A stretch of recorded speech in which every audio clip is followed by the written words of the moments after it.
Isang magandang araw po. Ako po si Father Joel Carlos San Luis, kasalukuyan naka-assign sa Barangay Kalawakan Catholic Mission sa Doña Remedios Trinidad, Bulacan. And come, let us share the word.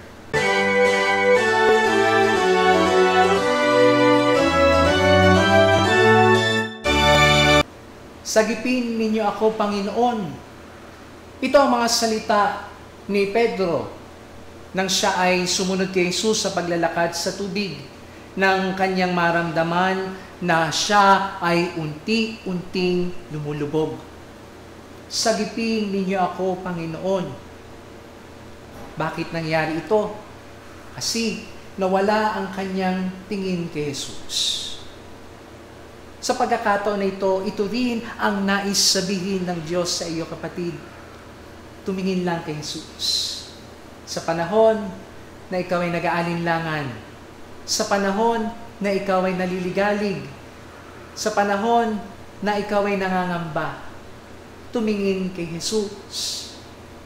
Dahil sinasabi ni Jesus, ako ito, kasama kita palagi. Madalas kasi kapag pumapasok sa buhay natin ang mga bagay na mga problema, ito yung doon tayo madalas tumitingin. Pero hindi nakikita si Jesus.